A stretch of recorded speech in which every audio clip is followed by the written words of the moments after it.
സുധീഷ് കൊലപാതക കേസിന്റെ വിധി വന്നിരിക്കുകയാണ്. പബ്ലിക് പ്രോസിക്യൂട്ടറാണ് എന്നോടൊപ്പം ഉള്ളത്. ഇപ്പോൾ എല്ലാ പ്രതികൾക്കും ജീവപര്യന്തം എന്നുള്ളതാണ്. ഇതിൽ പ്രോസിക്യൂഷൻ തൃപ്തിയാണോ?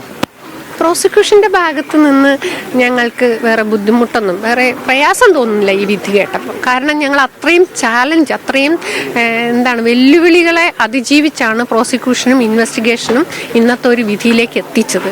കാരണം ഇൻവെസ്റ്റിഗേഷന്റെ ഭാഗത്തുനിന്ന് 80% ഈ കേസിന്റെ ഇൻവെസ്റ്റിഗേഷൻ നടത്തിയത് ശ്യാമാണ്. ഇദ്ദേഹം പോത്തങ്കോട് CI ആയിരുന്നപ്പോൾ 11/12/2021 ഈ കേസ് നടന്നത്.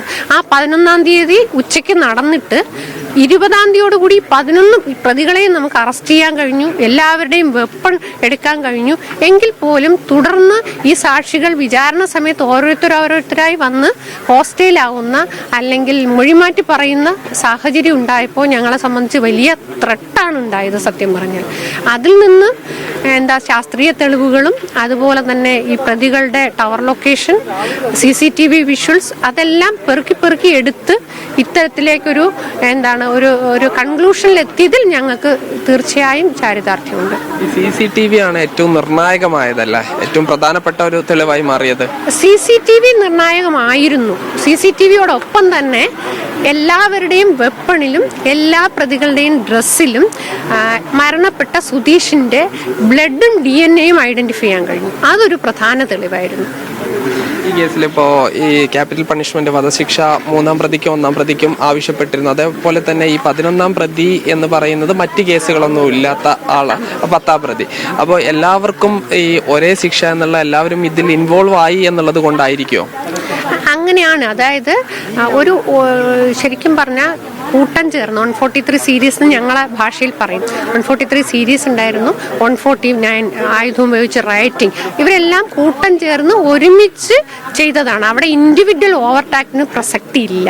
ഒരാൾ കാല് വെട്ടിയെന്നോ മറ്റൊരാൾ കൈവെട്ടിയോ എന്നല്ല, കൂട്ടം ചേർന്ന് 11 പേർ ഒരുമിച്ച് ഒരാളെ ആക്രമിച്ച് കൊലപ്പെടുത്തിയതിനുള്ള നിയമം പറയുന്ന ശിക്ഷയാണ് ലഭ്യമായത്.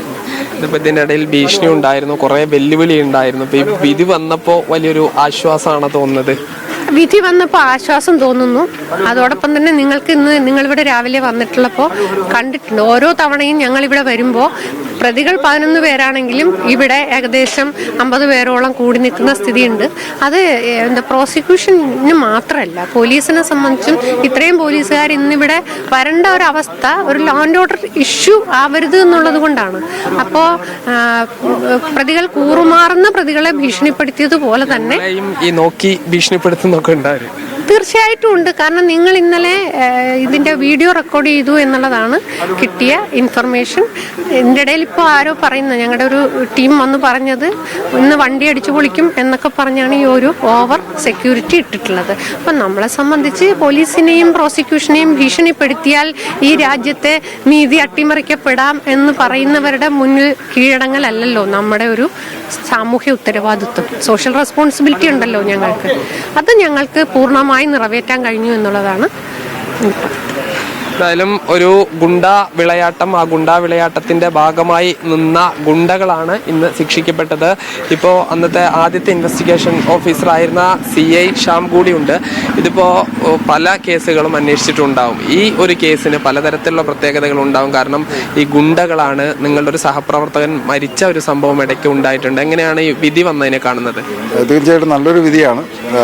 ഇതിന്റെ പ്രത്യേകത എന്ന് വെച്ച് കഴിഞ്ഞാൽ 11 പേർക്കും ലൈഫ് ചെയ്തിട്ടുണ്ട്. കാരണം ആക്ച്വലി ഇതിൽ ഈ പർപ്പസിന് വേണ്ടി പോയവരാണ്. പിന്നെ ബ്രൂട്ടലായിട്ടുള്ളൊരു മർഡറാണ്. അതിന് ശേഷം അവർ ചെയ്ത പ്രവൃത്തിയും വളരെയധികം നടുക്കമുണ്ടാക്കുന്നുണ്ട്, സമൂഹത്തിന് നടുക്കമുണ്ടാക്കുന്ന സംവിധാനത്തെ വെല്ലുവിളിക്കുന്ന ഒരു സംഭവം. അപ്പോൾ തീർച്ചയായിട്ടും നല്ലൊരു വിധിയായിട്ട് അതിനെ കാണാൻ പറ്റും. പക്ഷേ നമുക്കത് ഇത്രയും അന്വേഷിച്ചത് ഫലിപ്പിക്കാൻ പറ്റിയത് നമ്മുടെ ഒരു ടീം വർക്കാണ്. പ്രോസിക്യൂഷൻ സൈഡിലെ മാഡത്തിൻ്റെ വളരെ ശക്തമായിട്ടുള്ള ഒരു പ്രസൻറ്റേഷനും അതിലുണ്ടായിരുന്നു. അതുകൊണ്ട് ഈ വിധി വന്നതിൽ വളരെയധികം സന്തോഷമുണ്ട്. നമ്മുടെ പോലീസിൻ്റെ നമ്മുടെ വർക്ക് എന്ന നിലയ്ക്ക് മാത്രമല്ല, സമൂഹത്തിന് മൊത്തത്തിൽ ഇതൊരു നല്ല ഇമ്പാക്റ്റാണ്. കാരണം ഇതിൽ പല ആൾക്കാരും ഇതിനു മുമ്പേയും പല കേസുകളിലെയും പ്രതികളാണ്. ആൾറെഡി ഇപ്പോൾ വിചാരണ നേരിടുന്നവരുമുണ്ട്. പല കേസുകളിൽ നിന്നും ഈ പറഞ്ഞ പോലെ സാക്ഷികളുടെ മൊഴി കുറവ് കൊണ്ട് രക്ഷപ്പെട്ടു പോയിട്ടുള്ള കേസുകളുണ്ട്. അപ്പോൾ നല്ലൊരു വിധിയായിട്ടാണ് നമുക്ക് തോന്നുന്നത്. ഇന്നിപ്പോൾ ഈ പ്രതികളുടെ കുറേ കൂട്ടാളികളും ഒക്കെ ഇവിടെ വന്നിരുന്നു. ഇപ്പോഴും അങ്ങനെ ഒരു ഭീഷണി ഉണ്ടോ?